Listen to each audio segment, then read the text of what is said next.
आपने अपना channel subscribe नहीं किया है तो प्लीज़ सब्सक्राइब करें, बेल आइकन को दबाएं। मैं भारत की स्वर्णिम मिट्टी को सलाम करता हूँ। मैं अनाम शहीदों की श्रृंखला को सलाम करता हूँ। मुझे चाह नहीं है स्वर्ग जाकर मोक्ष पाने की। मुझे चाह नहीं है स्वर्ग जाकर मोक्ष पाने की। तिरंगा, सिर्फ तिरंगा हो कफन, बस ऐसे अरमान रखता हूँ। 74वें स्वतंत्रता दिवस यानी 15 अगस्त 2020 की इस बेला में आप सभी देशवासियों को स्वतंत्रता दिवस की हार्दिक शुभकामनाएं, मंगल भावनाएं। सभी खुश रहें और हमारा देश है आबाद रहे। आज का दिन लाखों लाख शहीदों को श्रद्धांजलि देने का कार्य करता है। 1857 से लेकर के 1947 तक लगातार हमने अंग्रेजों का सामना किया और उससे पहले हुनों, कुषाणों, मुगलों, डचों के साथ हमने मुकाबला किया। हमारे देश की अस्मिता के लिए, आन बान और शान के लिए हमारा जो भारत है स्वर्णिम भारत हो, सबसे ऊंचा भारत हो, ऐसी हम कामना करते हैं। और जिस प्रकार से नेताजी सुभाष चंद्र बोस ने, शहीद आजम भगत सिंह ने, राम प्रसाद बिस्मिल ने, चंद्रशेखर आजाद ने, मदन लाल धिंगड़ा ने और हमारे कितने भी ऐसे वीरों ने अपनी जो आहुति दी, उन आहुतियों का बदला देने के लिए, हम उनके सपनों का देश बनाने के लिए कर्तव्य का हम पालन करें। क्योंकि शहीदों ने यही कहा है कि हम मरे देश के लिए। शहीदों का यही कहना है, सैनिकों का यही कहना है कि हम मरे देश के लिए, तुम जियो देश के लिए। तो हम अपने देश के लिए जिए। जो सपने शहीदों ने पाले थे, उन सपनों को हम साकार करें और हमेशा तिरंगे की आन बान और शान के लिए हमने काम करना है। जिस प्रकार से सुप्रसिद्ध कवि कुमार विश्वास ने अपनी कविता के माध्यम से अपनी देशभक्ति के तरानों को जन जन तक पहुंचाया है। उन्होंने कहा है कि शोहरत न अता करना मोला, शोहरत न अता करना मोला, दौलत न अता करना मोला, बस इतना अता करना मोला, जन्नत न अता करना मोला, बस इतना अता करना मोला।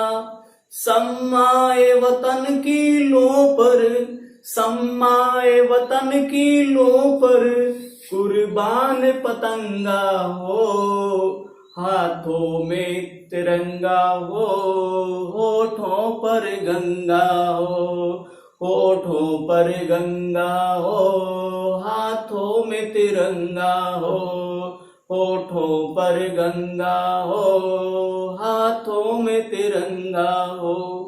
74वां स्वतंत्रता दिवस हम सब भारतीयों को इस गौरवमयी इतिहास से, इस स्वतंत्रता दिवस के लिए हमें गर्व करने का एक गौरवमयी दिन देता है। तो हमारे दिल में तिरंगा हो, हाथों में तिरंगा हो और हमारे देश की जो गौरवमयी संस्कृति का जो प्रतीक है गंगा, गंगा गाय, वेद माता, धरती माता, उनकी हम इज्जत करें। इस प्रकार की कामना हम स्वतंत्रता दिवस के इस पावन अवसर पर, पावन पर्व पर हम करते हैं। हमारे देश में इतने बड़े बड़े कार्य हुए हैं। राम मंदिर का निर्माण हो रहा है जो भारत के गौरव का, सांस्कृतिक धरोहर का प्रयोग का एक प्रतीक है। धारा 370 टूटी है और भी बड़े बड़े कार्य हैं हमारी राष्ट्रवादी सरकार के माध्यम से हो रहे हैं। मैं आज के इस पावन अवसर पर केंद्र सरकार को ये कहना चाहूंगा कि हम जनसंख्या नियंत्रण का कानून लेकर के आए। एक कानून, एक देश, एक संविधान, एक कानून हम पूरे देशवासियों पर लागू हो, ताकि ये देश है उन्नत हो, प्रगतिशील हो और विकसित देशों में हमारी गिनती हो। हम सब भी राष्ट्र हित सर्वोपरि, राष्ट्र हित को पहले माने, उसके बाद हमारे स्वार्थ हों। तो हमने राष्ट्र को आगे बढ़ाना है, राष्ट्र की समस्याओं को मिलकर के दूर करना है। और जो भारत के अंदर जो जयचंद पैदा हो रहे हैं, गद्दार पैदा हो रहे हैं, उनको हमने एक राष्ट्रवादी शक्तियों को संगठित होना है।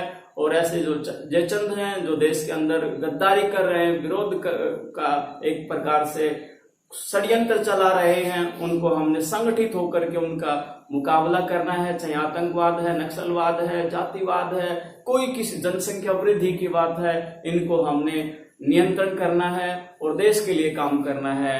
तो हम सबको एक हमारी तरफ से, जीवन ज्योति फाउंडेशन की तरफ से आप सभी को पुनः 74वें स्वतंत्रता दिवस की हार्दिक शुभकामनाएं, मंगल कामनाएं। और दुष्यंत कवि ने कहा है कि हो गई है पीर पर्वत से पिघलनी चाहिए, हो गई है पीर पर्वत से पिघलनी चाहिए, इस हिमालय से कोई गंगा निकलनी चाहिए, मेरे सीने में न सही तेरे सीने में ही सही, आग हो आग हो आग, कहीं न कहीं वो आग जलनी चाहिए। वो आग है राष्ट्रवाद की आग है, वो आग है बदलाव की आग है, परिवर्तन की आग है। तो हमें एक सकारात्मक परिवर्तन स्वयं में और देश में लेके आने हैं, देश को आगे बढ़ाना है ऐसी भावनाओं के साथ और ऐसे विश्वास के साथ कि हमारा देश विकसित होगा, गौरवमयी हमारा इतिहास है वो पुनः प्रतिष्ठापित होगा, हमारी एकता और अखंडता एकदम संगठित रहेगी, हम मजबूत रहेंगे। ऐसी भावना के साथ पुनः आपको 74वें स्वतंत्रता दिवस की हार्दिक शुभकामनाएं। जय हिंद, जय भारत, इनकलाब जिंदाबाद, इनकलाब जिंदाबाद, भारत माता की।